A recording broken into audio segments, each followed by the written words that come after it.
dépasser la ligne de but. Une ligne droite, un virage et une dernière ligne droite. S'il te plaît, à 2 mètres de la ligne. Across the finish line to get the victory.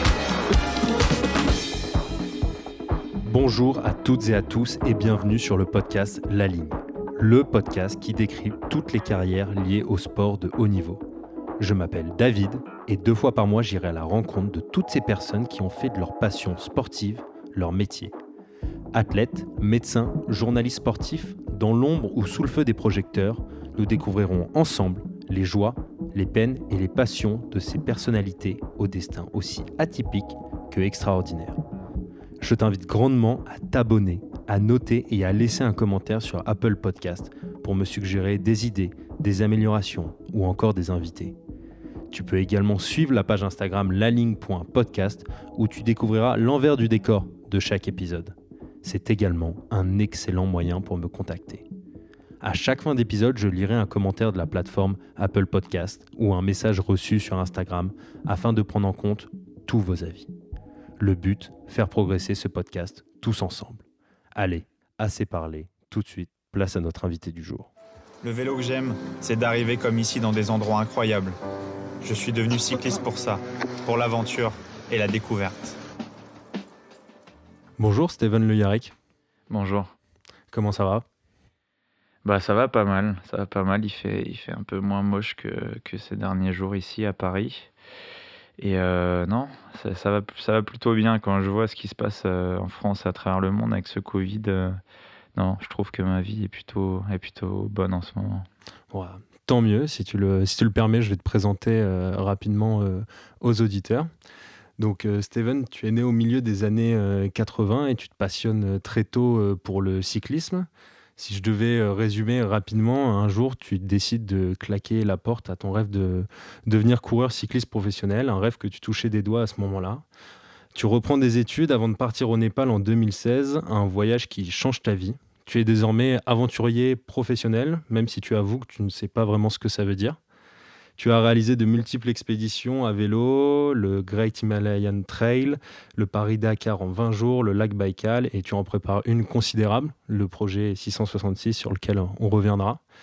Dans cet échange, on va essayer de revenir sur ta passion du vélo, tes expéditions, mais également sur ta volonté de donner un sens à tous tes projets, et c'est ce qui m'a profondément marqué. Donc bienvenue sur le podcast La Ligne, Steven, et merci de m'accorder ton temps. Merci à toi. Je pense que c'est un format que j'adore évidemment, mais non, ça me fait toujours plaisir de faire des podcasts et de raconter ce que je suis. Ah, tant mieux. Alors moi j'ai une petite question traditionnelle dans le podcast. C'est quand tu étais petit, quand tu étais enfant, c'était qui ton ou tes modèles et pourquoi ? Quand j'étais petit, ça veut dire quoi petit ? On va dire avant tes 18 ans. Avant mes 18 ans, en fait, moi, je rêvais d'être cycliste professionnel. Je ne sais pas, 18 ans, j'étais en sport-études. Alors, peut-être qu'il y avait du Richard Virenque, du Laurent Jalabert, même du Lance Armstrong autour de moi. Après, j'aimais beaucoup les autres sports. Et j'avais un poster de l'équipe de France de football, enfin des choses qui n'ont pas bougé chez ma mère, je pense. Et ouais, j'adorais les personnalités, les hommes, les grands exploits en fait. J'avais profondément cet amour des gens qui font, voilà, des gens qui font des choses. Donc non, c'était pas des aventuriers, c'était pas des écrivains non plus. J'ai toujours regardé Ushuaïa, des émissions comme ça, mais non, ce que j'aimais, c'était les gens qui faisaient rêver les autres en fait, à travers des performances ou autre chose. Mais comme le sport, j'ai commencé le vélo, j'avais 5 ans et demi, c'était surtout des stars vélo ou foot, ouais. Ouais, déjà très axé vélo. Donc justement, tu fais du vélo pendant de nombreuses années jusqu'à devenir coureur élite. Déjà, est-ce que tu peux expliquer un petit peu ce que c'est et ce qui t'a poussé après à arrêter justement cette carrière de sportif de haut niveau ? Ça Ça veut dire quoi, coureur élite? Être coureur cycliste, en fait, comme un coureur cycliste professionnel, sauf que sur ta licence, il y a pas marqué coureur cycliste professionnel, il y a marqué coureur cycliste élite 2 ou après première catégorie, donc parce que les catégories ont changé. Et en gros, ça veut dire faire entre 25 000 et 30 000 km par an, faire environ 80 à 100 jours de course par an. Du coup, tu es peut-être chez toi, enfin dans ta vraie maison, peut-être entre 50 et 100 jours par an. Et le reste du temps, tu es sur la route, quoi.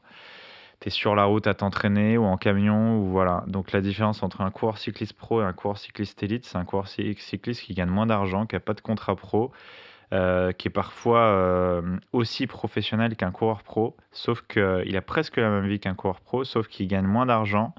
Il a certainement peut-être moins de qualité physiologique, psychologique. En fait, il a juste pas réussi à passer le cap d'avoir un contrat avec une équipe pro. Voilà, donc tu es un espèce de semi-pro. Avant, on appelait ça les semi-pros, mais j'étais coureur cycliste élite, quoi. Tu vois, ça correspond aux 300 meilleurs coureurs de France qui sont amateurs, mais donc voilà, en foot, ça ferait en national ou Ligue 2, quoi, mais ça veut tellement rien dire. Ok. Ouais. Ok. Et tu fais ça durant combien d'années? En élite, en fait, j'ai commencé le vélo donc à 5 ans et demi. Ensuite, j'ai déménagé en sport-études quand j'avais 17-18 ans, en Normandie, à Flers-de-Lorne, dans un lycée catho. Voilà, je suis parti je pars du 93, où j'étais au lycée pour aller dans un sport-études hyper catho, lycée Saint-Thomas d'Aquin, le plus saint des saints, tu vois, le truc, l'inverse de moi, quoi, à cette époque-là, à me dire un truc hyper carré, en fait. Et ensuite, je passe, on va dire, les marches step by step pour aller à ce niveau élite où j'ai l'impression d'avoir réussi déjà quelque chose. Donc j'ai eu des équipes à Évreux, j'ai eu des équipes à Lyon-Vaux-en-Velin, j'ai eu des équipes au CC Nogent-sur-Oise, Villeneuve-Saint-Germain, enfin des équipes de division nationale. Et ça dure 6 ans, en fait, ce haut niveau. Mais j'étais pas très heureux, en fait. Parce que j'adorais ce truc d'être sur la route, d'être cette espèce de vagabond dans ce cirque, voilà. Mais t'es jugé sur la performance, quoi. Donc quand tu réussis pas, quand tu gagnes pas. Et puis, en fait, j'adorais gagner, j'adorais faire des performances, mais ce que j'aimais, c'était m'aventurer, quoi. J'aimais bien galérer, j'aimais beaucoup m'entraîner, j'aimais bien découvrir, j'aimais bien explorer, découvrir des pays, passer des frontières, ouais, et faire des trucs que je connaissais pas, quoi. La montagne, tu vois, des trucs, pour moi, je viens de La Courneuve, hein, dans le 93, du coup, quand je suis arrivé à la montagne la première fois, j'ai eu envie de monter d'école, quoi. Comme un gosse qui va à la neige pour la première fois. Ok. Et justement, à quel moment tu te dis que tu veux plus justement de cette vie-là? Ah, ça a été un long cheminement en réalité. Ça a été un long cheminement qui m'a amené jusqu'au championnat de France de Boulogne-sur-Mer, je crois que c'est 2011, où je sais que dans la voiture de mon directeur sportif en cyclisme, à ce niveau-là, il y a une voiture ou 2 voitures qui suivent le peloton et on est au championnat de France. J'ai préparé la course toute l'année. En fait, j'ai été tellement nul au début de saison que je ne pense qu'à ça. Je me dis: «Bon, ça peut peut-être sauver ma saison, je prépare cette course et tout». Et dans la voiture de mon directeur sportif qui était Eddy Seigneur, qui est dernier français, je crois, à avoir gagné sur les Champs-Élysées, 5 ou 8 fois, peut-être, je me rappelle plus, 8 fois peut-être champion de France de chrono, donc un animal, le gars en vélo, il était très fort. Et c'était mon directeur sportif. Et dans sa voiture, il y avait 3 managers d'équipe pro, quoi. Et en fait, je me rends compte au départ de la course que grosse pression et tout, et vulgairement, je me chie dessus, quoi. Parce que je regarde et je dis: «Bah, voilà, c'est le rendez-vous, quoi». Et en fait, j'en chiais pendant 3 jours, pendant les 3 premiers tours, et j'abandonne, quoi. J'abandonne direct parce que je suis pas dedans, quoi. Je suis pas dedans et ce jour-là, je sens que je suis pas fait pour ça, quoi. Vraiment, hein. Mais ça faisait plusieurs fois, tu sais? En fait, dans la vie, il y a plein de moments où tu te sens pas à ta place. Tu vois, on en a parlé juste avant qu'on commence ce podcast, le syndrome de l'imposteur. Mais là, c'est pas le syndrome de l'imposteur, c'est le syndrome du mec qui est pas à sa place, quoi. qui discute avec des gars qui le comprennent pas et lui, il comprend pas absolument ces gars-là, mais même sur des trucs d'humour, tu vois? Ou des trucs où tu es en chambre avec le gars, il pète, il rote, il machin et tu trouves pas ça drôle, tu vois? Tu sais, c'est voilà, où ça parle de bagnole, de cul, de machin et c'est sympa pendant 1 heure, mais tu sais, au bout d'un moment, tu en as ras-le-bol, quoi. Et c'est sincère, hein, moi j'en veux pas du tout, parce que ça représente une partie infime de la population du sport. Mais des fois, je me sentais pas à l'aise, quoi. Je me sentais pas à l'aise parce que moi aussi, j'avais envie d'être con, vulgaire ou machin. Et des fois, je l'étais profondément. Et des fois, j'avais juste envie de faire du vélo et qu'on se fasse pas chier, quoi. Des fois, j'avais juste pas envie de parler. Et c'est un sport collectif, qui est un sport individuel, mais qui se joue collectivement. Voilà. Et c'est dur, le vélo. C'est dur. Donc, j'ai arrêté le vélo en 2011, comme ça, sur un espèce de coup de tête ou de claquement de doigts, où je pleure toutes les larmes de mon corps sur ce parking de Boulogne-sur-Mer, hein, qui est pas la ville la plus accueillante, tu vois, pour moi à ce moment-là, parce que je suis pas chez moi, quoi. Et je me rends compte que mon manager, il est très énervé. Et juste après la course, il annonce qu'il me ramène pas chez moi, enfin à la gare. Et là, j'explose, quoi. Là, tu te Et dis, c'est fini. Là. ah ouais, je me dis, c'est un manque de respect absolu. Et puis voilà, et lui, il devait se dire la même chose. Le gars abandonne, j'étais soi-disant le leader de l'équipe ou le capitaine de route. Il a dû se dire la même chose, mais là, quand je suis rentré chez moi, j'ai dit à ma copine de l'époque, c'est terminé, quoi. Et évidemment, elle souriait, enfin tout le monde souriait quand je disais ça, parce qu'ils connaissent ma passion pour le vélo à ce moment-là. Et j'arrête tout, ouais. Je reçois un mail le lendemain de mon manager. Sauf que le coup était déjà parti. J'avais déjà envoyé un mail en disant bah j'arrête tout, quoi. J'arrête tout. Merci pour tout. Merci pour votre temps. Merci pour votre affection et tout. Mais c'est fini. J'arrête. Et voilà. Et je reprends une école de communication le lendemain, même le soir même. Je crois que j'ai envoyé. Enfin, j'ai fait mes recherches sur Google à chercher toutes les écoles de com à Paris parce que je me dis ça, j'avais pas confiance en moi, donc plus d'école pendant un certain temps, tu vois, même à l'école, j'étais pas excessivement bon, tu vois, je me faisais chier à l'école, enfin ça a toujours été le cas. Et voilà, je me dis la com, peut-être ça peut être pas mal, je vais apprendre des trucs, et puis peut-être que je peux faire de la com sportive ou peut-être autre chose. Donc voilà. Donc, tu fais ton école de com à Paris, donc tu fais ça Ouais, pendant 3 ans. ouais. Pendant 3 ans. Et ensuite, tu continues quand même à travailler dans le sport. Bah, justement, tu parlais Mm. de communication sportive. Et j'ai vu justement que tu étais allé au JO de Rio pour accompagner une fédération. Et est-ce que tu peux expliquer ton rôle là-bas et qu'est-ce que tu as pensé de cette expérience? Ouais, je fais l'école française des attachés de presse, l'EFAP à Paris. Donc voilà, tu vois, sur les Champs-Élysées, enfin le truc.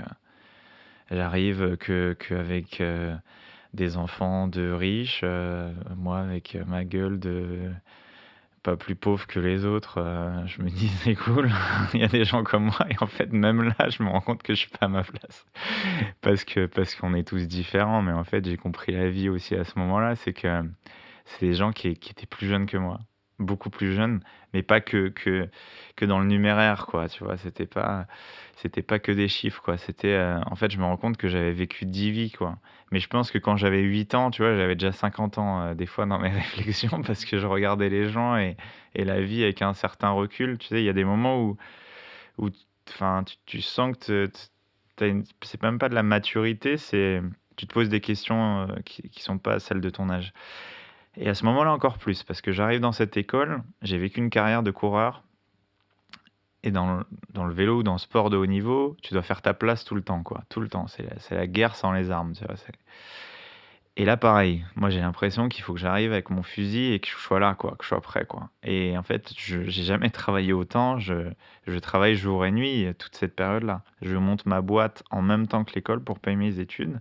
Une boîte de design de vélo urbain, de fixie, là. À l'époque, c'était hyper à la mode. Maintenant, un petit peu moins, mais ça revient parce que il y a beaucoup de vélos qui sont achetés à Paris. Et je monte ma boîte, quoi. Je suis à l'école, je monte ma boîte, j'étudie tous les réseaux sociaux, l'influence, les médias, les trucs, l'influence, comment ça se passe, les lobbying, tout. Faites tout comme un gosse de 5 ans qui a faim, quoi. J'étais une éponge et je fais comme quand je faisais du vélo. au lieu de faire 30 000 kilomètres par an, je fais 30 000 kilomètres d'apprentissage de tout, en fait. J'ai envie de tout apprendre et voilà. Et un mois, je crois qu'il y a un semestre où je suis major de promo, enfin, le truc un peu impensable pour moi et pour mes parents, je pense, tu vois. Et, et ouais, c'est une vie bizarre. Parce que ouais, je suis communicant aussi avant ces Jeux Olympiques de Rio pour des marques, pour des personnalités, pour des fédérations. Déjà, je m'occupe d'un projet qui s'appelait Tous à l'heure anglaise, tu vois, pour les Jeux Olympiques de Londres avec la Fédération française de cyclisme. Je suis stagiaire dans une boîte qui s'occupe de la Fédé. Je m'occupe de d'autres choses pour la Française des Jeux à l'époque, l'équipe cycliste de la Française des Jeux, sur du community management, sur pareil, c'était leurs clients. Il y avait plein de petits trucs qui s'ajoutent et qui étaient proches de ce que je faisais, quoi. Donc je connaissais, je touchais du doigt quelque chose que je maîtrisais. Et ensuite, je travaille pour d'autres marques, pour Skoda par exemple, sur le Tour de France. Donc je fais le Tour de France, c'était mon rêve absolu quand j'étais jeune, mais je le fais en tant que communicant, quoi. Sur le projet We Love Cycling, donc, qui existe toujours pour Skoda. Et donc, je postule à la Fédération française de triathlon pour être communicant de l'équipe de France de triathlon et de la Fédé jusqu'aux Jeux Olympiques à Rio. Et à Rio, ouais, on va résumer ce truc, c'est 2 ans et demi, 3 ans chez eux. Il faut savoir que ces athlètes, c'est pour moi c'est les superman du sport, tu vois. Bon, il y en a d'autres, il y a des choses qui sont plus longues, plus dures, mais les triathlètes, j'avais un respect absolu et je venais de faire un Ironman, en fait. Tu vois, j'ai fait que 2 Ironman dans ma vie parce que bah, C'est déjà pas mal. ouais, j'ai fait. J'avais l'impression d'avoir fait le tour de cette discipline-là, même si on ne fait jamais vraiment, mais j'aime jamais faire la même chose. Et il y avait ce truc de compétition, de machin, c'est beaucoup de chiffres, hein, clairement, le triathlon. Et là, je me retrouve avec des mecs comme David Oz, comme Vincent Louis, qui est aujourd'hui champion du monde, double champion du monde de triathlon courte distance, et Cassandre Beaugrand, enfin plein d'athlètes qui sont aujourd'hui connus et reconnus dans leur sport. Mais c'était des mômes, quoi, pour moi. Sauf Vincent, David, on a à peu près le même âge, mais sinon, c'était des mômes. Mais des mômes tellement forts, avec une telle maturité, que j'ai compris pourquoi j'étais pas bon en vélo. Parce qu'ils étaient super pros, en fait. Et moi, j'étais pro, mais non, j'étais pas pro comme ça. Mais est-ce que justement, toi, t'étais moins obnubilé par la performance que...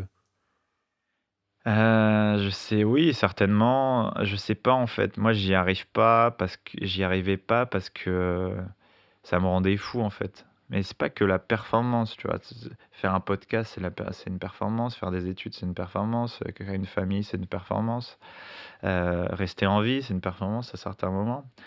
Mais non, c'est l'objectif de résultat, tu vois. Parce que tu es jugé que sur les résultats, hein. Tu es jugé sur... Tu vois, je dis toujours que si j'avais fait mes performances, ce que je fais aujourd'hui en 2 ans, enfin, tout le monde s'en foutrait, hein, clairement, et je serais pas là en face de toi. Mais ouais, on est les mêmes, tu vois, ces athlètes-là, je me dis on est les mêmes, mais en même temps, ils ont un truc en plus, quoi. Et certainement ça, il y a quelqu'un qui m'a dit souvent, c'est le patron d'un de mes sponsors, enfin le fondateur de Compressport, qui me dit c'est ce que j'aime chez toi, Steven, c'est que tu es obsédé. Et il me dit dans la vie, il faut être obsédé parce que tu veux ce que tu fais.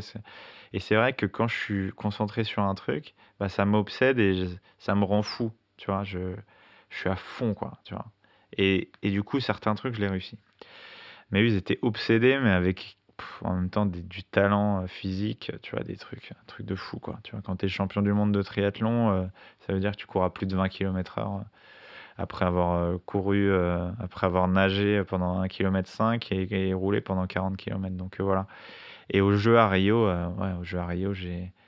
c'est pas que cette performance de mes athlètes, parce que je les appelais mes athlètes, mais c'est tout. En fait, j'ai vu tellement d'athlètes, tu vois, t'as quand même des centaines d'athlètes que tu croises tous les jours.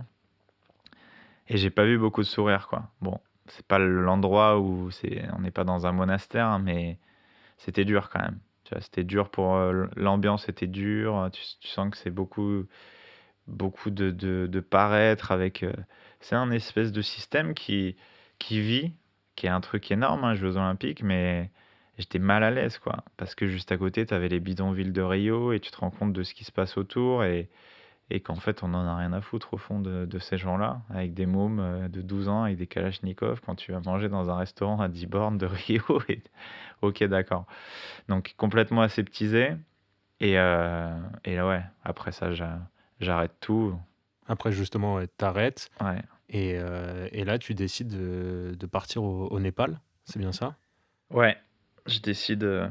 Et justement, comment ça se passe et pourquoi tu vas au Népal? Pourquoi tu choisis le Népal?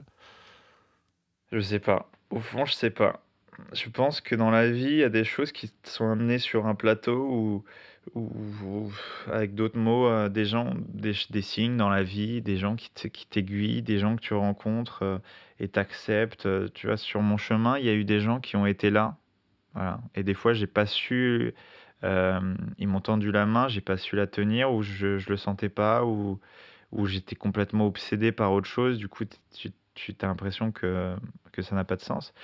Mais il y a un ami qui s'appelle Erwan Manteour, avec qui j'ai vécu pendant un certain temps et qui est un ancien cycliste professionnel, qui écrit beaucoup en ce moment, qui est auteur, qui fait plein de choses, entrepreneur et tout ça. Et il me dit, mais il me dit, barre-toi, quoi. Il me dit, barre-toi, tu fais chier, tu passes à côté, là, tu vas passer à côté de ta vie et tout. Je comprenais pas ce qu'il me disait, quoi. Et je lui dis, mais moi, je suis malheureux. Il me dit, ouais, je sais, mais barre-toi, quoi. Et je lui disais, mais pourquoi toi, tu te barres pas? Il me dit, non, mais tu comprendras quand tu seras parti. Et donc, je projette de partir en Bolivie, ou tu vois, en Amérique du Sud. Je sais pas pourquoi non plus, tu vois, mais il y avait des peuples. En fait, je pense que, j'ai certaines connexions avec ces peuples-là, tu vois. Ouais, Mongolie ou Bolivie ou Pérou, tu vois, je me dis, c'est ça le truc. Et puis lui, il me dit, peut-être va au Népal. Il était allé au Népal deux fois avec sa famille. Il me dit, va au Népal. Il me dit, je connais un gars. Voilà, c'était en gros un mec qui dirigeait une agence de trekking. Et je le contacte. Et il me dit, oui, oui. Et je lui dis, bah, je veux faire de l'humanitaire, moi. De l'humanitaire, mais t'as quoi comme expérience? Donc je lui explique ma vie. Et il me dit, ouais, bah viens. J'arrive avec 60 kilos de fringues pour les bidonvilles de Katmandou. Et voilà. Et il prend les fringues et il me dit, au revoir. Et je lui dis, mais on va où? Et il me dit, mais on va où? Enfin, je comprends pas. Il dit, mais moi, je veux faire de l'humanitaire vraiment, je veux être prof et tout. Ok, je vais te présenter quelqu'un. Et c'était au Népal. Tu vois, c'est comme si toi, demain, tu pars. Je te dis, bah, tu vas voir Jean-Michel Népal. Et tu vas voir ce Jean-Michel népalais, plutôt Nawang ou il s'appelle Sarbendra d'ailleurs, ou Sarbendra, et tu le croises à l'aéroport et il te dit bah rendez-vous demain à tel endroit. Et toi, tu arrives d'ici, tu m'as fait confiance, mais t'es loin quand même de chez toi. Ouais, clairement. Ouais, et j'y vais, quoi, tu vois. Et j'y vais parce qu'en fait, c'est là que aussi je me suis compris, c'est que j'adore m'aventurer, quoi. J'adore m'aventurer. Et là, je me suis aventuré donc dans la ville de Katmandou, tout seul, avec un carnet, mon ordinateur, et puis j'ai commencé à écrire, quoi. J'ai commencé à écrire ce que je vivais parce que je me disais à ce moment-là, je pense que je suis en train de me sauver la vie et je pense que ce voyage va me sauver la vie, quoi. Je pense que ce voyage va changer fondamentalement ma vision de la vie, des choses, etc. Même si ça avait déjà changé. Et donc, tu fais de l'humanitaire là-bas pendant combien de temps? J'ai fait de l'humanitaire pendant... J'ai passé 120 jours là-bas, mais je pense que j'ai fait de l'humanitaire exactement, fixement pendant 80 jours, tu vois. Et... et au début, je fais rien, quoi. C'est de l'humanitaire, tu vois, ça veut dire quoi? En fait, ça veut juste dire être là, quoi. Ça veut dire être là pour des gens qui n'ont rien et à qui tu donnes tout, mais en même temps, ils n'avaient pas forcément besoin de moi. Ça aurait été quelqu'un d'autre, je pense, qui aurait fait la même chose. Et ils avaient besoin que je sois là, quoi. Tu vois, que quelqu'un soit là pour leur donner à bouffer, leur apprendre des trucs, jouer. Parce qu'au début, j'étais à la crèche, tu vois, c'était trop drôle, quoi. Parce que les enfants, ils voulaient jouer avec moi. Et à chaque fois que j'y vais, je retourne à ce truc pour revoir les enfants. Et tu sais, avec mon truc idéaliste, je me dis, ils ont pas trop grandi et tout. Et il y en a qui me reconnaissent, vraiment. Il y en a qui me reconnaissent pas. Et c'est dur pour moi parce que je me dis, putain, c'est comme mes gosses et tout, mais en fait, ils vivent leur life, quoi. Et ensuite, je suis professeur, moi, l'espèce de cancre que je pouvais être à des moments de ma vie à l'école, parce que j'ai quand même redoublé certaines classes, tu vois, j'ai failli pas avoir mon bac. et je deviens prof dans les bidonvilles de Katmandou, prof d'anglais, de mathématiques. J'ai eu 0,5 au bac en maths quand même. Donc quand on me balance même des formules mathématiques d'enfants de 12 à 16 ans au Népal, parce que c'est pas par âge, contrairement à ici, c'est par niveau, tu vois. Ils sont classés par niveau. Donc tu as des enfants de 12 à 16 ans dans certaines classes.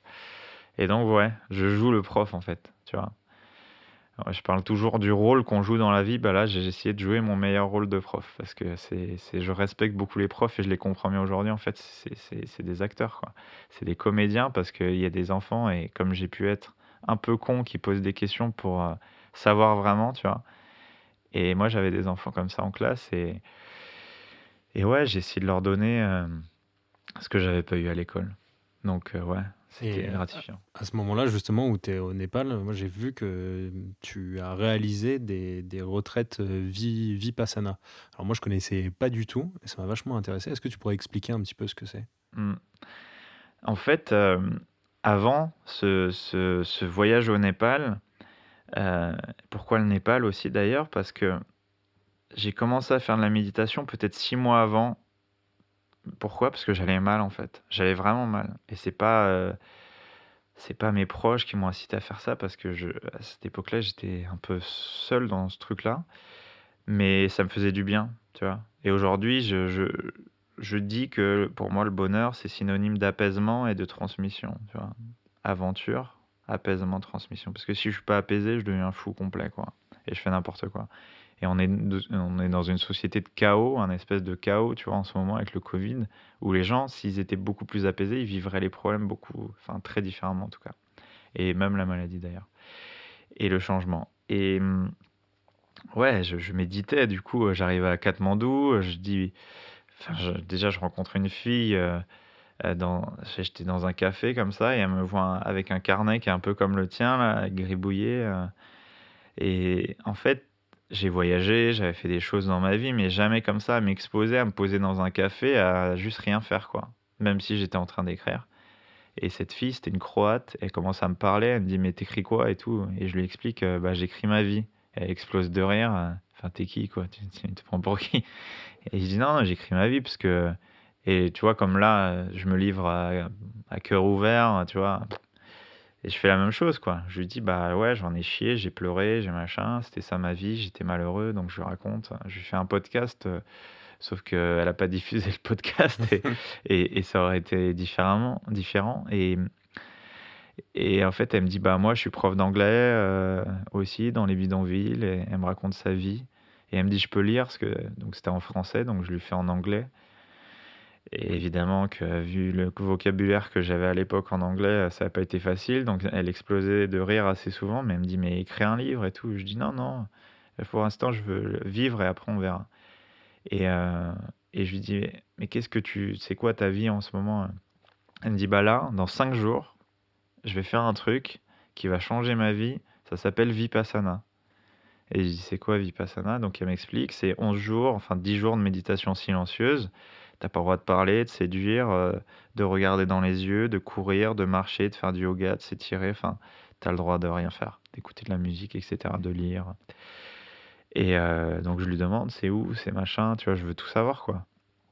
Parce que moi, pour moi, c'était, comme un Ironman, hein, d'aller faire Vipassana. En plus, elle me disait profondément qu'il fallait surtout pas que je le fasse avec tout ce que je lui avais raconté, tu vois? Les souffrances internes, mon enfance, la difficulté, la vie, mes parents, le truc, plein de conflits non résolus, en fait, comme on est tous, tu vois?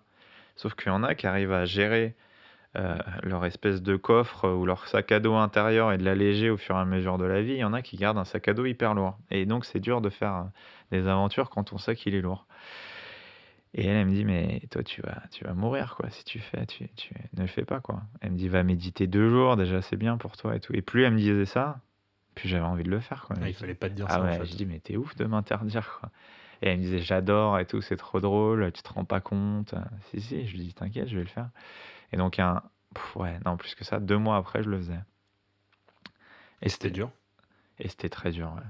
C'était très dur parce que tu as tout ce que je viens de citer, tu vois? Tous ces conflits non résolus, toute cette passion intérieure, cet ego que tu peux avoir dans la vie, toutes les conneries que tu as fait toutes les envies, toutes les frustrations, tous mes rêves, ils sont revenus dans la gueule pendant 10 jours, quoi. Tous les jours, tous les jours. Tous les jours où tu es juste en fait assis à Ouais. réfléchir sur toi, sur ta vie, sur Normalement à tes méditer. conflits. Ouais.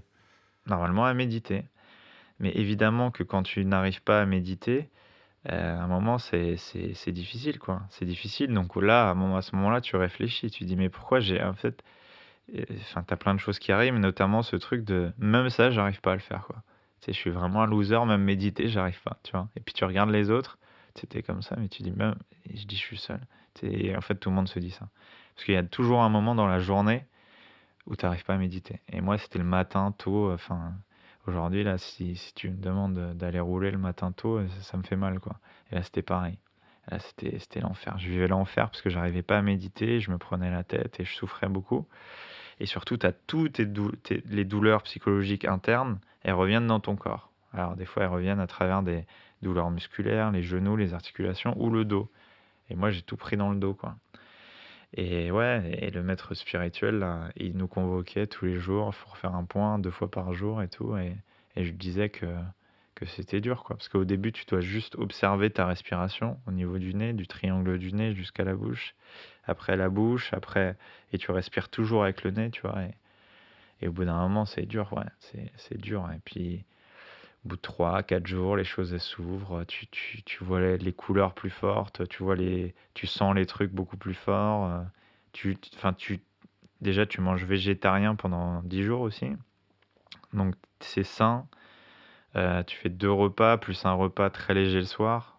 La première année, tu as le droit de manger, mais quand tu es deuxième année, troisième année, tu n'as plus le droit de manger. Si c'est ton deuxième vipassana, ou troisième, ou 10e. Et ouais, c'est pas facile, quoi. De s'observer soi-même et puis de se lever à 4 heures tous les matins, de faire que méditer et puis voilà, quoi. En prenant des leçons de vie internes, quoi. Ouais, et c'est un peu tout ce cheminement au final, enfin si on reprend du début, de la coureur d'élite jusqu'à ton voyage au Népal, c'est un petit peu tout ce qui te crée, qui te fabrique. Et là, il y a un moment où tu te dis, je vais faire The Great Himalaya Trail. Comment l'idée, elle te vient? Et aussi, est-ce que tu peux expliquer ce que c'est comme expédition? Ouais, après ce vipassana, le premier vipassana, j'ai envie de m'aventurer, en fait. Parce que je viens de passer beaucoup de temps à Katmandou, ce qui arrive très rarement, hein, pour les gens qui vont au Népal. Ça arrive, hein, mais c'est assez rare de passer 3 mois comme ça à Katmandou.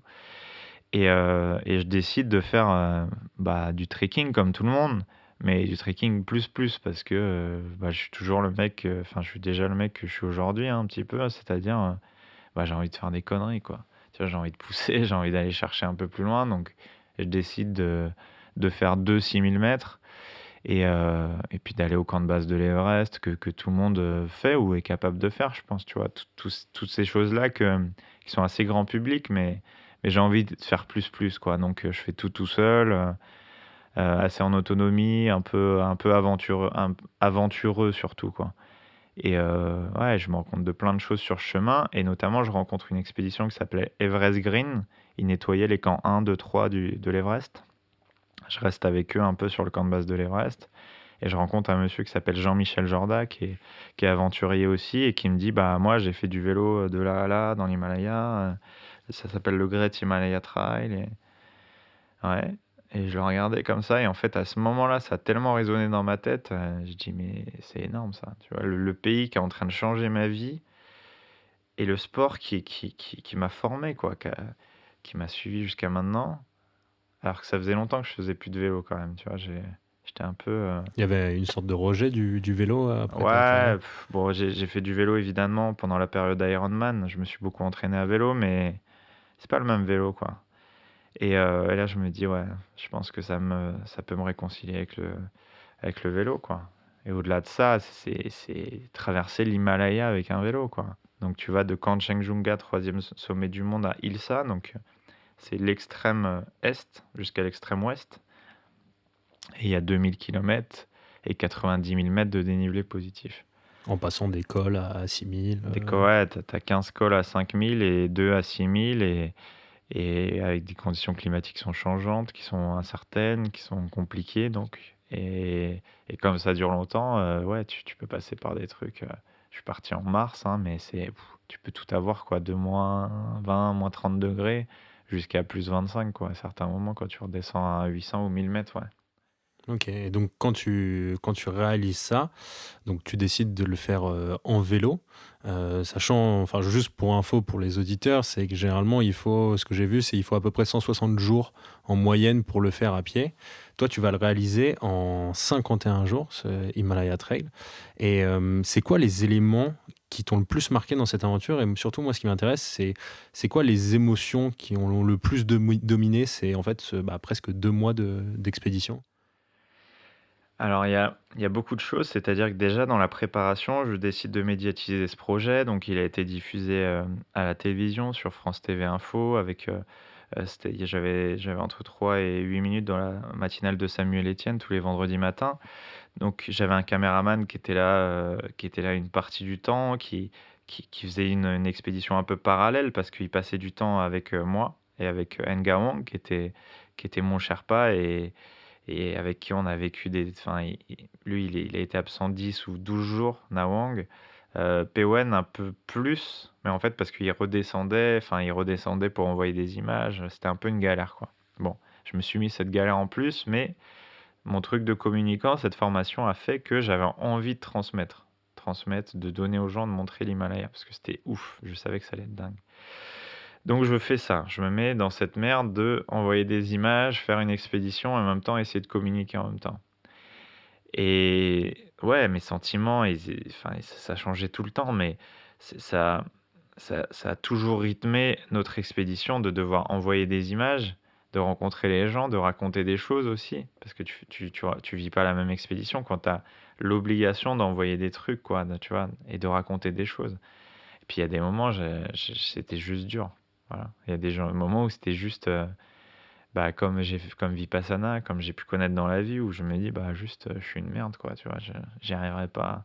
Enfin, j'ai tout eu, mais en accéléré, quoi. Tu vois, 51 jours d'expédition, avec pas beaucoup d'argent, hein, vraiment limite, tu vois, un budget, je suis à peine retombé sur mes pieds, même encore aujourd'hui. Et ouais, et des changements tous les jours, la maladie qui arrive à 10-12 jours de la fin, une espèce de poison qui se met sur mon estomac. Ouais, c'était dur, c'était très dur. Voilà, ça prédominait aujourd'hui. Je pourrais dire, ouais, c'était un succès, bon voilà, j'étais si. Non, c'était très dur. C'est très dur le Great Himalaya Trail. Et ouais, pourquoi 51 jours? Moi, c'était des questions budgétaires, hein, principalement. Et puis parce que j'avais dit 60 jours. Donc, il fallait le rentrer en 60. Donc, t'en as pris 9 d'avance. En fait, j'en ai pris 9 d'avance pour la simple et bonne raison que, en fait, je me rends compte que mes partenaires ne vont pas pouvoir me payer juste avant le projet. Des histoires de 30 jours fin de mois, 60 jours fin de mois. Et je me rends compte que je suis trop resté à Katmandou. On a cramé de l'argent. Et mes billets vont être trop serrés. Et mon expé, elle va pas durer 60, elle va durer entre 50 et 52 jours. Je pense qu'un 52, j'aurais pu le faire. Mais j'ai fait 51, quoi. 51 et ouais, un peu vite, ouais, entre 10 et 17 heures d'effort par jour, tu vois. J'ai quand même mis 4 jours de repos complet, tu vois. Donc c'est un peu inhumain, mais en même temps, à chaque fois que je faisais du repos complet, le lendemain, j'étais nul à chier, quoi. Donc ouais. Aujourd'hui, je les regrette pas ces jours de repos, mais c'est dur de remettre la machine en route. C'est un peu comme une vieille bagnole, tu vois, mais à 5000 mètres, une vieille bagnole, elle démarre pas bien quand il fait -20. Ouais, parce qu'en plus, tu passes dans la neige, tu passes dans la jungle, enfin dans des paysages qui sont Ouais. hyper changeants. Je crois que tu traverses genre 15 régions Ouais, différentes, donc ouais. c'est quand même quelque chose d'énorme. Mm. Et en plus, enfin, tu le fais à vélo, Mm. mais il y a quand même une bonne majorité du temps où tu dois porter ton vélo, parce que c'est pas aussi simple que ça. Ouais. Je sais pas en fait, si je le fais à pied, je saurais ce qui est le plus dur. Tu vois, là, cet été, j'ai fait l'Ultra Trail du Mont Blanc off à pied avec Perrine Fage. Et c'est dur de faire à pied parce que en fait, les descentes sont travaillées. En vélo, il y a des descentes où tu peux avoir la chance de rouler et c'est un sport porté. Mais le problème, c'est quand je devais porter le vélo en montée et en descente. Parce que quand tu as des marges de 1,20 m, évidemment, je vais pas les sauter en vélo, quoi. Parce que sinon, je serais mort plusieurs fois. Mais ouais, j'ai porté 60, peut-être 65% du temps. Porter, pousser le vélo. Et puis, c'est un peu le Seigneur des Anneaux, quoi. Tu dois porter un truc qui te sert à rien. Et puis il faut le porter jusqu'au bout parce que tu t'es engagé, quoi. Tu vois. Ouais.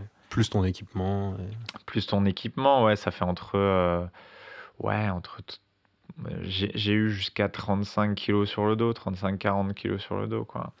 Et quand tu montes en altitude, tu les sens, Ouais, les parce que 35. comme je dis, t'avais quelqu'un sur le dos, quelqu'un de très léger, mais qui te sert à rien, quoi. Quelqu'un qui t'encombre et qui bouge, quoi. Et ouais, c'est pas évident. Après, ouais, heureusement que j'avais Ngawang qui était avec moi, qui avait un rythme qui était quand même hyper élevé, au-dessus de 3500-4000 mètres, et qui m'a poussé, quoi. Ça m'a tenu fort, ouais. Bah justement, j'aimerais bien parler un petit peu de ton équipe, parce que dans ce podcast, j'aime bien m'intéresser un peu aux personnes dans l'ombre. Et donc tu nous as dit, il y avait un caméraman et ton Sherpa, et donc c'était autre que leur rôle d'envoyer des vidéos ou de te guider. Comment t'es arrivé à les embarquer dans cette aventure qui est quand même incroyable? Ah bah, c'était une bonne galère. Pour Pwen, en fait, je devais partir avec quelqu'un d'autre à la base, qui m'a un peu lâché à 10 ou 15 jours de partir. Et j'ai cherché, comme tu peux chercher un job c'est via les réseaux sociaux. J'ai contacté tout mon réseau. J'ai dit, il faut que je parte dans l'Himalaya dans tant de jours, tu vois, avec des trucs validés avec France Télé et tout, hein. Enfin, j'étais vraiment dans la merde, quoi. Et je contacte plein de gens. Et il y a un mec qui me dit avec un accent pas possible, ouais, moi je pilote d'hélicoptère à Chamonix, mais j'ai un copain, peut-être il peut être dispo. Moi, j'arriverai pas à partir comme ça. Enfin, en gros, je suis parti 80 jours, hein, avec Pwen de France. 80 jours dans ta vie, tu vas mettre ta vie entre parenthèses, presque 3 mois. Et Pwen, Grotti, là, vient à Paris. Il me dit, ouais, je suis à Chamonix, je suis là demain, on discute et tout. Et voilà, il était là. Et il me dit, bah, j'ai jamais fait trop de vélo, j'ai jamais fait trop machin. Au début, je voulais qu'il fasse tout en vélo avec moi, quoi. Parce que je me dis, on va perdre du temps. Et en fait, on arrive à Katmandou et le Sherpa, il dit, mais jamais de là, ils vont faire des tests en vélo. Et il dit, mais il arrivera pas à nous suivre. Son équipement de vidéo, plus le vélo, plus le machin, c'est trop dur. Du coup, comment j'ai fait pour l'embarquer? Bah, je sais pas, je l'ai fait rêver peut-être, ou je lui ai donné envie de venir. Et puis c'est l'Himalaya, quoi. Enfin, Ouais, ça fait rêver tout le monde. ouais, c'est ça. C'est ça, ça fait rêver. Tu sais que ça va changer ta vie, ou tu sais que tu vas vivre un truc de ouf. Et ça a été dur, hein. C'est encore dur. C'est une expédition qui nous a tous marqués. Lui, moi, Nawang, même le porteur, même si j'ai pas plus de relation avec le porteur, parce qu'il y avait aussi un porteur qui s'occupait notamment de certaines affaires de Nawang. Les miennes, mais vraiment, c'était microscopique. Et Pwen qui avait du matériel vidéo. Parce qu'on avait quand même 2 caméras au cas où il y en avait une qui pétait, et plein de petits trucs comme ça, quoi. Tu sais, un pied, des équipements d'alpi, parce qu'on savait pas en alpinisme ce qu'on allait trouver, etc. Et ouais, on avait ça. Non, Pwen, c'était assez marrant parce que je m'attendais à un mec qui souffre pas mal, quoi. Parce qu'il avait jamais fait vraiment beaucoup de sport, quoi. Et en fait, il était hyper solide, hein. Physiquement, il m'a beaucoup étonné, ouais. Il m'a beaucoup étonné. Il avait de la fraîcheur aussi physique et psychologique, ouais. Je pense que ça l'a beaucoup aidé parce que ouais, il savait qu'il ferait que ça qu'une fois dans sa vie, ça se trouve. Enfin, j'en sais rien, je me dis ça aujourd'hui parce que des fois, quand je fais pas de sport pendant un moment, je me dis, bon, bah, je suis fort, tu vois. Et ouais, il a tenu, hein. Il a tenu bon, hein. Puis Et au ouais, final, c'était une prouesse collective, parce que ouais, même ton Sherpa, du coup, il a tout fait en vélo aussi. ouais, ouais. Bon, il était fort, hein, Ouais. Lui, il est habitué. Ouais, pas à tout, mais c'est long, hein. C'est long, 51 jours, loin de chez toi, loin de repas normal, loin d'une vie un peu cadrée, avec 2 occidentaux, tu vois, qui ont pas les mêmes habitudes que toi. Avec des colères des fois, avec des trucs, avec des contraintes, il était jeune, hein, Nawang, je connais toujours pas son âge vrai, tu vois, mais je crois qu'il était jeune, tu vois, il avait entre 20 et 23 ans, quoi. Tu vois, tu pars 80 jours loin de chez toi, enfin presque 80 jours au fond, entre Katmandou et tout ça. Ah, il en a chié, le petit Nawang. Mais je l'ai revu à Katmandou l'année dernière et il a changé un peu, il a mûri, ah, il a pris cher pendant cette aventure aussi. Ouais, forcément, ça Ouais, fait grandir une telle aventure et ça remet ouais. plein de choses en question. Et justement, enfin, parce que moi aussi, ce qui m'a intéressé en me renseignant sur toi, c'est vraiment la volonté de transmission que tu as et le sens que tu essayes de donner un peu à toutes tes expéditions. Et là, j'ai vu ton très bon documentaire, La route de la chaleur, que je conseille à tout le monde, où tu relis à Paris à Dakar en 20 jours en vélo. Et est-ce que tu peux expliquer le projet et justement le sens qu'il y a derrière vraiment? Mmh. En fait, quand je reviens, je suis dans l'avion, je reviens de Katmandou, hein, j'étais avec Péwen, hein, et dans ma tête, Péwen dormait et et je dis: «Il faut que je trouve un truc, quoi, dans ma tête. Il faut que je projette autre chose parce que sinon ça va être dur». Pourtant j'étais malade comme un chien, hein, j'avais mal au ventre et tout, je me sentais pas bien, quoi. Mais je me dis: «Il faut que j'ai le projet d'après» et en fait, dans ma tête, ce qu'il y a de plus fort en fait, le Great Himalaya Trail, c'était la rencontre des populations locales hyper reculées, quoi. On est allé dans des tribus, enfin des trucs, où tu crois pas, en fait, si je te montre des images et c'était tellement fort que et c'était tellement dur aussi l'Himalaya en même temps que je me suis dit: «Je veux plus de montagne là, pendant un certain temps, je veux un projet sur, quelque chose de plus grand, de plus fort» et pour moi, il y a rien de plus fort que d'essayer de montrer la planète aujourd'hui. L'Himalaya, ça fait partie de la planète, mais c'est une partie infime de la planète. Même si c'est les plus hautes montagnes du monde, c'est tout petit et je dis: «Bon, je vais essayer de faire un projet sur les déserts», donc je réfléchis à un truc et en fait, dans ma tête, vraiment, j'ai ce truc de traverser les 6 déserts les plus durs du monde, ou en tout cas ceux qui me parlent le plus, quoi, ceux qui m'ont fait rêver quand j'étais jeune. C'est les plus tu vois, le Sahara, tu vois? En fait, ce qui me fait rêver, c'est ces absolus qui sont impossibles pour des êtres humains. D'ailleurs, on n'y vit plus, hein, dans tous ces univers, parce que c'est dur. Et parce qu'on est dans un phénomène de désertification de ces endroits-là, mais comme en France, hein. Tu sais, il y a une désertification des campagnes. Là, il y a un peu de gens qui retournent vers les campagnes, des villes vers les campagnes, mais en fait, c'est un projet sur le dérèglement climatique. Et je l'intitule le projet 666 parce qu'il y a 6 déserts, 6 continents, 6 mois. Et l'introduction à ce projet, c'est un pari, c'est-à-dire partir de chez moi et d'aller jusqu'à Dakar. Et pourquoi? Enfin, évidemment qu'il y a un petit clin d'œil à la course automobile, il y a un petit clin d'œil aussi à l'Aéropostale, ouais, à Saint-Exupéry, à Mermoz, et cetera, tu vois? À des explorateurs. Parce que oui, tu m'as dit que j'avais du mal à dire que j'étais aventurier.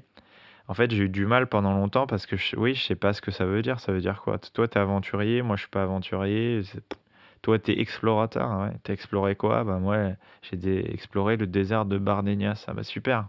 Tu sais, il y a tous les jours des gens qui sont explorateurs, hein. En fait, j'ai du mal à me dire, d'être explorateur alors que je pense qu'un Christophe Colomb, Vasco de Gama étaient des explorateurs.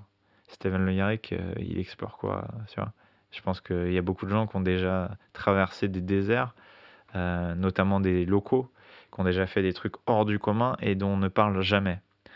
Donc ouais, moi on me dit que je suis aventurier, du coup OK, je suis aventurier ou je suis explorateur ou je suis ce que vous voulez, ultra endurance athlète, mais tout part de ça, de la planète, du réchauffement climatique, du dérèglement climatique parce que je veux traverser des déserts chauds, des déserts froids et ce Paris-Dakar, c'est un espèce de clin d'œil aussi à la télé que je rencontre et qui me dit: «Mais Steven, enfin c'est pas une aventure, Paris-Dakar à vélo, c'est de la route et tout». «Ah bon? 5 600 kilomètres en vélo quand même, c'est pas facile, j'aimerais mettre 20 jours, ouais, mais c'est pas une aventure». Voilà. Il leur en faut plus. Ouais, ouais, il fallait un peu plus de spectaculaire, un peu plus de non humain, de spectacle, de risque, d'approcher la mort certainement. Parce que c'est ça qu'on aime, du sang, du cul, des larmes, des chutes. Mais ouais, ouais, du coup, je fais Paris-Dakar en vélo, ouais. L'an passé, mars 2020, ouais, 2019 ou 2020? 2020. Je me trompe toujours, ouais, 2019 et c'était fou. C'était fou parce que ça a touché plein de gens, ça a touché plein de gens autour de moi, ça a touché plein de gens, des jeunes dans les écoles qui ont pris ce prétexte de Steven Le Yarrick qui fait cette expé, pour parler de dérèglement climatique parce que ça humanise aussi, le truc. Ça montre, ce que c'est le Sahara, ça montre, La géographie aussi, moi je suis passionné de géographie. Parce que quand tu vas d'un endroit à un autre, c'est ouf, tu vois, je trouve. Et l'itinérance à vélo, elle est très à la mode, le vélo est très à la mode, mais en fait, t'es libre quand t'es sur ton vélo, tu fais ce que tu veux, quoi. T'as envie de tourner à gauche, tu tournes à gauche, t'as envie d'aller tout droit, tu vas tout droit. Et donc voilà, j'ai appelé ça la route de la chaleur, Paris-Dakar. Ouais, parce que justement, dans ce documentaire, qui est encore une fois Mm. incroyable, moi, ce qui m'a vraiment marqué, c'est que d'habitude, quand on voit, je sais pas, les vidéos, les films des aventuriers, on voit l'aventurier fort, l'aventurier qui brave la mort, etc. Et toi, tu montres tout. Tu montres tes pleurs, tes rires, tes joies, tes peines, tes pétages de câbles. Et moi, ça m'a beaucoup touché, justement. Et je me disais, où est-ce que ça devient cette volonté de transmission vraiment authentique de tes aventures et pas d'être justement dans le show qu'on peut avoir parfois avec justement toutes ces aventures. Bah, de tout ce que j'ai cité avant, quoi. Tu vois, c'est intéressant les questions que tu m'as posées sur Rio, sur la jeunesse, parce que tout part de là. Moi, je dis toujours que quand j'étais cycliste, j'avais l'impression d'être pour moi, personnellement, hein, les autres, c'est autre chose, mais d'un espèce de mannequin analphabète, mais qui devait vraiment performer. Et c'est hyper dur d'être complètement. Je me trouvais bête, en fait. Je me trouvais con dans des dîners, dans des trucs, parce que je faisais rêver les gens, parce que j'étais hyper fort, j'étais affûté et tout ça, mais ça sert à quoi, tu vois? T'as rien à transmettre, ouais, je me sentais nul, quoi. Et maintenant, j'ai pris l'exact opposé. Et puis après, les Jeux Olympiques, tu vois, des athlètes aussi qui ne n'ont le droit que parler de cette performance. Et justement, que quand ils performent, ils ont le droit de parler, ou bien contre-performance. Alors expliquez-nous, ça veut dire quoi de faire cinquième des Jeux alors que vous rêviez depuis 10 ans, 12 ans? Bah, ça me rend triste, c'est tout. Et là, ouais, ma prise de parole, elle est forte parce que de pleurer, c'est universel, parce que d'être heureux, c'est universel, parce que de devenir fou, c'est universel. On est tous un peu barjots dans nos vies. On est tous, tous les jours, il y a un moment où on se sent super bien dans la journée, où on explose de rire, il y a un moment où on est... C'est la vie, en fait. C'est la vie et j'ai décidé de montrer, on va tout montrer. Parce que c'est pas facile de prendre son portable dans la main et de se montrer en train de devenir barjot dans le désert du Sahara. C'est de pleurer à la caméra, c'est horrible, tu vois. Mais je le montre parce que je sais qu'il y a des gens qui sont bien, il y a des gens qui vont mal aussi. Et en fait, ce documentaire, c'est ça aussi. C'est la vie en accéléré, mais tout est possible en fait. Parce que quand je vis l'enfer là, c'est pas du jeu quoi. Je suis pas en train de jouer. J'ai l'impression que je suis en train de crever quoi. Vraiment. Et je dis pas que tout le monde est capable de faire Paris à Dakar en 20 jours, mais tout le monde est capable d'aller au bout de ses rêves. Tout le monde est capable de sortir de situations improbables. Tout le monde est capable d'en chier pour faire quelque chose auquel il tient vraiment. Et tout le monde est capable, surtout, de se dire, je suis capable de faire un truc dans la vie. Voilà. Et c'est ça, en fait. C'est ça, la route de la chaleur. C'est tout ça en même temps. Alors, c'est très riche, mais je suis comme ça. Je suis un trop-plein. Je suis un espèce de volcan incandescent qui... Ouais. Ouais, parce que enfin, il y a un truc que tu disais qui m'avait bien marqué, c'est justement on te voit pleurer, on voit tes pétages de câbles, tes blessures et tout, et tu dis ouais, je peux craquer tous les jours, mais j'abandonne jamais. C'est un Mm. petit peu ton mantra en quelque sorte. Ouais, parce qu'il y a un journaliste qui me dit à la fin, mais vous avez craqué? Et j'explose de rire, hein, parce que quand les gens voient le documentaire, ils comprennent, mais lui, il avait aucun recul là-dessus. C'était les médias locaux et des gens qui font des trucs qu'ils doivent voir tous les jours. Et je lui dis, j'ai craqué tous les jours. Et je lui dis, c'est ça la dimension de l'homme. On a le droit de craquer, mais on lâche pas. Et tous les Africains qui étaient là, les Sénégalais qui étaient autour, ils m'ont applaudi. Et c'était fou parce que c'est universel, ça. On en chie tous, mais faut pas lâcher, quoi. Faut pas lâcher. Ou bien si t'en chies pendant 10 ans sur un truc dont t'es pas fait pour ça, arrête. Arrête. Te rends pas malheureux, te rends pas malade. Moi, je me rends malade des fois pour des trucs. Et c'est pas bien. Mais en même temps, des fois, j'arrive à d'autres choses. Moi, ce que j'essaie de faire, c'est essayer de montrer que moi j'ai le vertige, j'ai peur de plein de choses, j'ai eu peur des gens pendant longtemps, j'ai eu peur de communiquer, d'intervenir en public. Et tout ce qui me faisait peur, c'est ce que je suis en train de faire aujourd'hui. La solitude, le machin, tout ce qui me faisait peur, c'est là où je deviens expert aujourd'hui. Et les gens m'admirent pour ça. Et quand je te parle avant d'intervenir là, sur le syndrome de l'imposteur, c'est ça. C'est que j'ai toujours l'impression que je suis pas à ma place. Mais en même temps, je le fais. Et quand tu fais dans la vie, bah, tu es vraiment à ta place. Voilà. Ouais, c'est ça, c'est un peu le truc des entrepreneurs on ne le sait pas tant qu'on ne l'a pas fait. Soit on échoue, mais au moins on apprend, soit Ouais. on réussit, et on apprend aussi, mais Bah ouais, en américain, fake it until you make it, c'est ça. c'est fait, quoi. Ou bien le Nike, la réussite totale du just do it, fais-le, quoi. Fais-le. Quand quelqu'un me demande, ouais, est-ce que tu. Non, fais-le. Et je dis, ça sert à rien. Je peux te dire 20 000 trucs. Tu sais ce qui va faire le déblocage dans ta tête, c'est de t'inscrire à tel truc ou tu vois, un marathon, un 10 km, un 5 km, ou de prendre juste un pinceau ou un crayon, de dessiner, enfin, écris les choses, fais-les, fais, et après on discute. Après, tu seras tellement fier que tu vas te dire, oh, finalement, c'était pas assez, parce que tu avais peur de le faire. Mais fais-le, ouais, c'est ça la différence entre les followers et les doers, quoi. Parce qu'on est dans un monde de followers, et il n'y a pas beaucoup de gens qui font vraiment. Je dis pas que je suis un doer, mais ce que je fais, je le fais vraiment, et j'essaie de le transmettre. Parce que sinon, je me fais chier, en fait. Et c'est pour aller dans le Sahara pour me faire mal à la tronche, franchement. J'ai dit ça une fois en conférence et les gens étaient choqués, mais je dis franchement, ça me coûte moins cher d'aller dans un club de sadomaso et me faire fouetter, quoi. Franchement, c'est juste pour avoir mal. Non, là, je fais un documentaire, je fais des images, j'essaie de transmettre des trucs. C'est pas que avoir mal ce que je fais.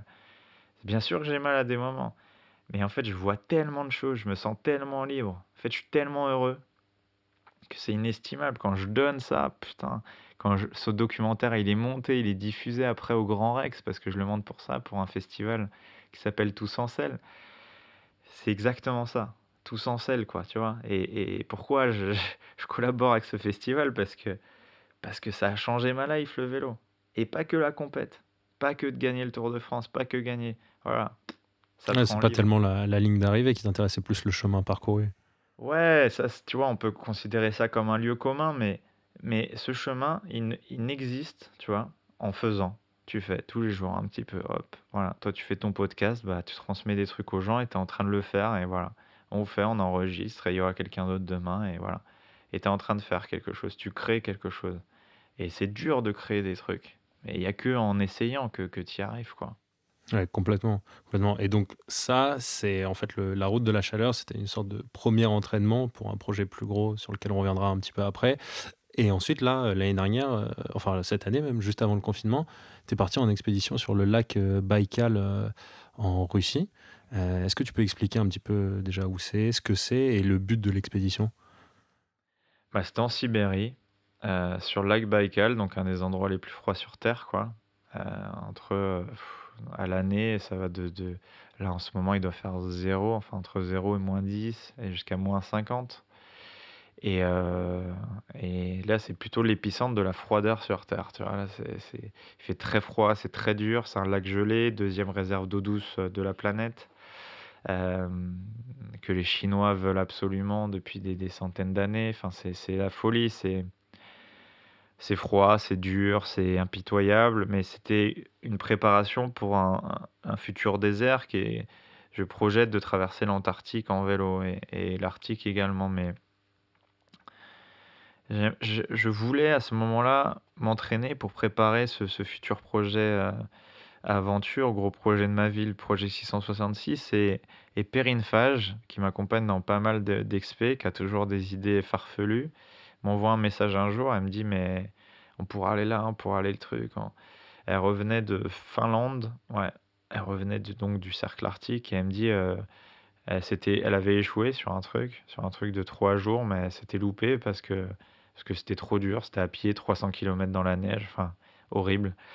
Et voilà, et elle dit: «Moi, j'aimerais bien faire un truc avec toi, une expé, pourquoi on n'irait pas sur le Baïkal et tout?» Je regarde le truc, je dis: «OK, bon, on y va». Et donc j'ai financé ça, j'ai commencé à réfléchir à comment, voilà. Donc l'idée, c'était de traverser le lac Baïkal d'est en ouest, il y a 700 kilomètres en vélo, en autonomie totale. Bon, évidemment, si on trouve une cabane de pêcheurs et qui a un feu de bois, voilà, c'est considéré comme de l'autonomie quand même, hein, tu vois? Bah oui, t'es content. Ouais, ouais, ouais, tu peux te nourrir et tu peux, voilà. Après, on n'a pas pêché, on avait du lyophilisé sur l'ensemble du projet, donc tu es autonome sur tout. On avait du gaz, on avait des trucs pour bouffer, pour boire, bon, t'as la neige ou t'as de l'eau, donc ça va. Mais ouais, il nous est arrivé 1000 conneries parce que je me fais renverser la veille de l'expé. Enfin, normalement, c'était le premier jour de l'expé, mais je me fais renverser parce qu'on se trompe de trace. Et enfin, c'est pas qu'on se trompe de trace, c'est qu'on me conseille d'aller vers l'autre côté du lac. Je vais de l'autre côté du lac et en fait, c'est un endroit vachement traversant, hein. Tu sais, le Baïkal, je sais pas en France ce que ça pourrait être, mais c'est un lieu quand même touristique pour les Russes. Et c'était des fêtes, voilà, c'était les vacances scolaires pour eux. Et en fait, je me suis fait renverser par une bagnole. Enfin, je me fais péter une partie du vélo, je répare, on repart dans la nuit. Et ouais, c'était une expé forte parce que c'est hyper intense, quoi. Et tu frôles, enfin, t'es sur un truc instable quand même. Tu vois, t'as de 3 mètres de profondeur de glace à 3 centimètres, tu vois, avec de l'eau un peu flottante et tout. Du coup, on a eu peur, des animaux qui sont assez présents, des loups, des ours pas très loin. Et ouais, mon premier truc polaire vraiment, quoi. Tu vois, l'Himalaya, c'était dur, mais c'est pas une expé. Les pôles, c'est pas pareil, quoi, tu vois. Et, et même si on a vu un grizzly à 400 mètres sur le Great Himalaya Trail, une panthère des neiges, enfin, un snow tiger qui nous poursuit un jour, on l'a jamais vu. Mais grizzly, je l'ai vu de loin. Les ours, j'ai jamais touché, quoi, tu vois. Et en fait, ouais, on a eu des loups qui ont tourné autour de la cabane un soir, autour de la tente un autre jour, tu vois, des trucs assez sympas, quoi. La glace qui craque sous notre tente, tu vois. Pas mal de trucs, mais une avancée très difficile. Et des chutes de neige énormes, quoi. Avec le réchauffement climatique, ouais, les conditions climatiques du Baïkal, je crois que c'est à la mi-août, j'ai une copine russe qui poste aux environs du 15 août. Il neigeait sur le Baïkal, quoi. Donc avec le dérèglement climatique, il se passe des phénomènes un peu bizarres, quoi. Et voilà. Donc c'était là, ouais, c'était. Puis en fait, on voit sur le Baïkal qu'ils annoncent le lockdown et des frontières, le confinement, le machin. Et nous, on rigolait, quoi. On dit, mais c'est pas possible. Dans 15 jours, c'est arrangé. Et en fait, ça fait 6 mois que ça dure. Ouais, juste avant le Covid, quand même, t'es Ouais. parti en expédition. Et donc voilà, donc c'est quand même un entraînement particulier, mais donc c'est pour un projet qui est beaucoup plus gros, bon, qui devait être peut-être fait un peu avant, mais bon, avec le Covid, il y a eu des problèmes, etc. Donc c'est le projet 666. Donc si j'ai bien compris, en fait, c'est donc 6 déserts sur 6 continents en 6 mois.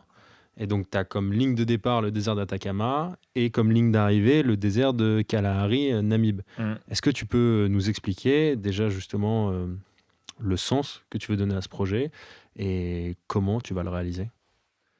Bah, c'est simple, hein, 6 comme 6 déserts, 6 continents, 6 mois. Donc 6 fois un mois, parce que après, j'aimerais bien relier ces déserts, mais ouais, le Covid m'a un peu bloqué parce que bah, déjà, il faut financer. Donc les boîtes, il y a beaucoup de blocage sponsoring, marketing, voilà, communication.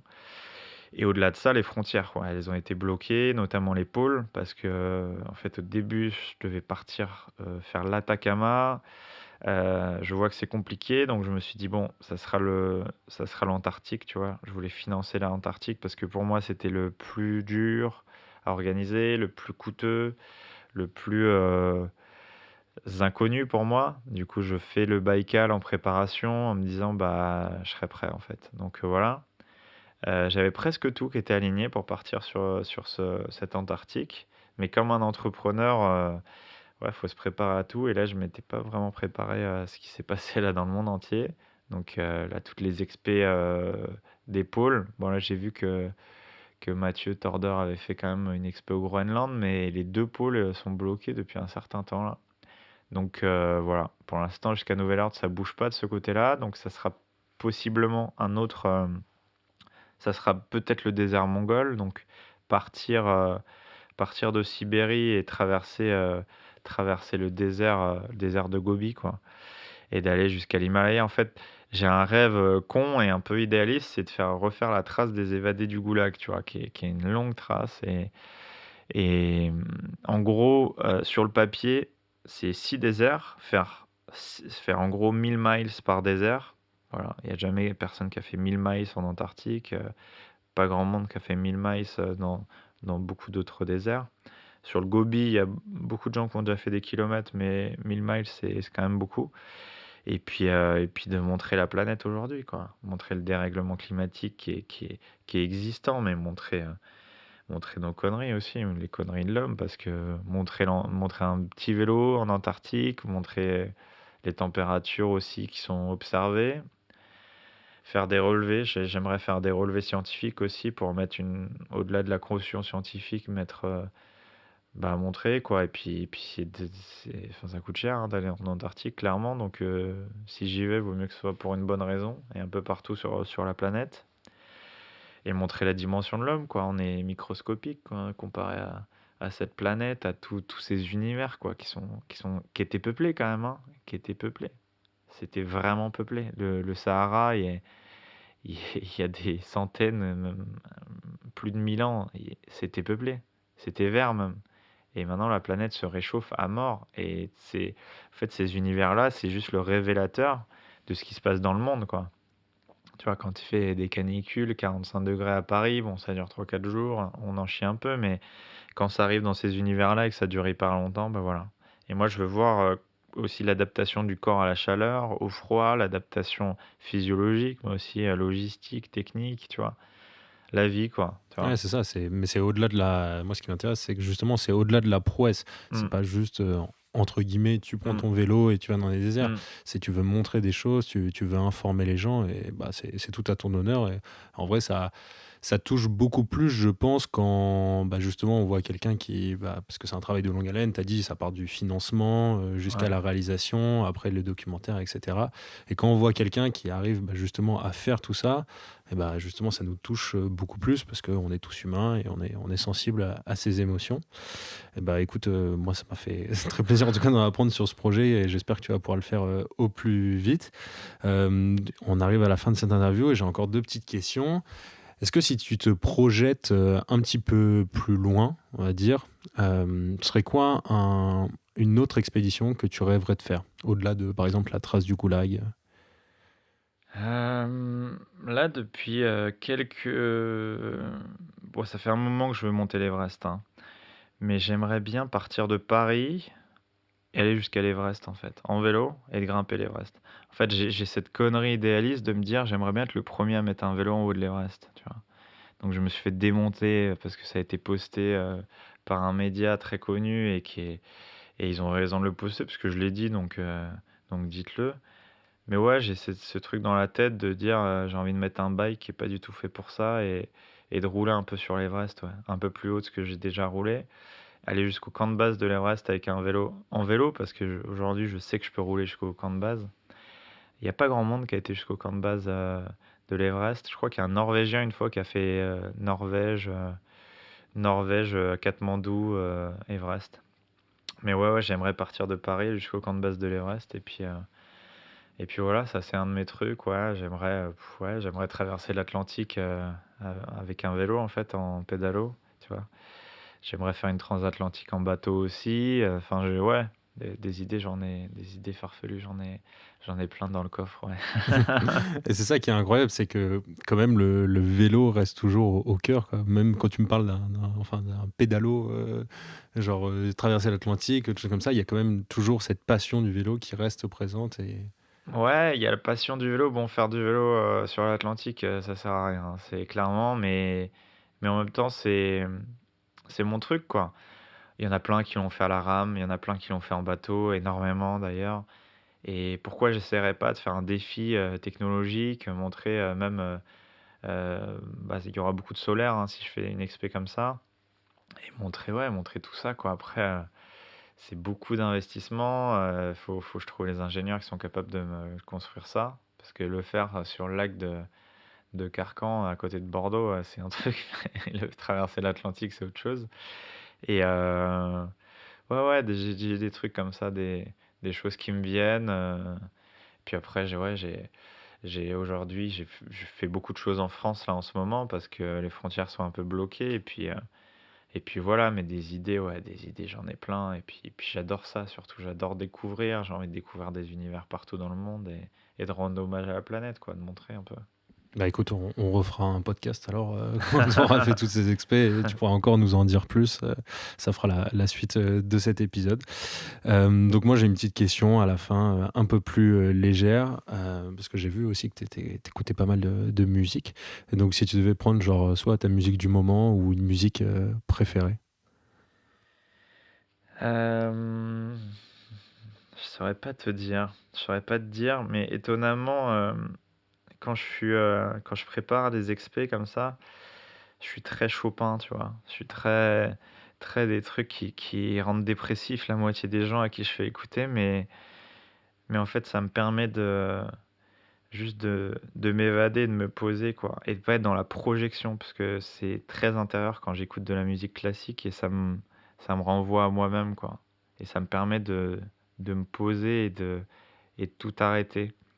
Mais C'est une forme de méditation. ouais, tu vois, si j'ai failli te dire ça, en fait, ça serait une musique de méditation aussi, parce que, tu vois, je me suis dit, je vais lui dire musique de méditation, parce que, par exemple, euh, quelque chose que je me dis quand je fais de l'ultra-endurance, enfin, ça existe en expé aussi, parce que ça arrive très souvent. Je dis Om Mani Padme Hum, tu vois, enfin, je fais des prières bouddhistes, parce que, voilà, et cette musique Om Mani Padme Hum, tu vois, il y a des musiques tibétaines ou népalaises, en fait, ça passe dans tous les restaurants, enfin, dans beaucoup de restaurants là-bas. Et si tu restes dans le restaurant pendant 12 heures, t'écoutes de la musique, t'écoutes la même musique. Et moi, ça me dérangeait pas, quoi. Les gens en avaient marre, en fait, autour de moi. Et moi, ça me dérangeait pas. Et cette musique, Om Mani Padme Hum, en fait, tu l'entends pas vraiment quand tu. Mais ouais, celle-là, elle me suit. Je me le répète tout le temps quand je fais mes expés. Tu vois, ça me protège, en fait. J'ai l'impression que ça me protège, ça m'apaise, ça me fait du bien et ça me fait envoyer des bons signaux là-haut, parce que ouais, des fois, quand t'es dans la merde, bah, tu cherches des gens qui t'aident, ouais. Des réponses. Ouais, des réponses, ou juste t'as juste besoin d'apaiser tout, quoi. Voilà. Que l'Orangina, la pulpe reste un petit peu plus en bas, quoi, et que ce soit pas tout le temps en mouvement comme je peux l'être. Ouais, c'est ça, de calmer Ouais. l'esprit et le corps aussi. Calm mind, ouais. Ok, bah écoute, merci beaucoup pour ton temps. Moi, ça m'a passionné. Je pense que ça intéressera beaucoup les auditeurs aussi. Donc, merci à toi et à la prochaine fois pour un Merci. nouvel épisode. Merci à toi de m'avoir invité.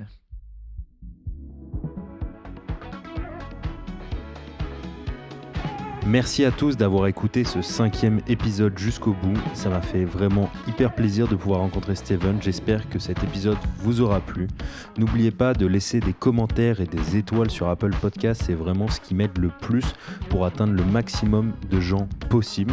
Vous pouvez également me contacter sur Instagram et aller voir le profil laligne.podcast où je propose un contenu assez différent. Comme chaque semaine, je lis un de vos commentaires. Cette semaine, c'est un commentaire de Val Euser sur Apple Podcasts qui me dit qu'il y a un vrai travail de recherche en profondeur et non de simples questions superficielles. Eh bien, écoute, tout d'abord, merci pour ce gentil commentaire et sache que je passe vraiment beaucoup de temps à travailler sur mes questions, à travailler sur mes invités parce que pour moi, c'est la moindre des choses, sachant qu'ils m'accordent leur temps, que je me renseigne sur eux afin de faire les meilleures interviews possibles et les plus sensibles et les plus sensées. Donc merci pour ton commentaire, ça m'encourage vraiment beaucoup et ça me touche à chaque fois que je lis vos remarques et les axes d'amélioration. Je vous dis à dans 2 semaines pour un prochain épisode qui s'annonce déjà exceptionnel avec une figure sportive incroyable. C'était David pour le podcast La Ligne.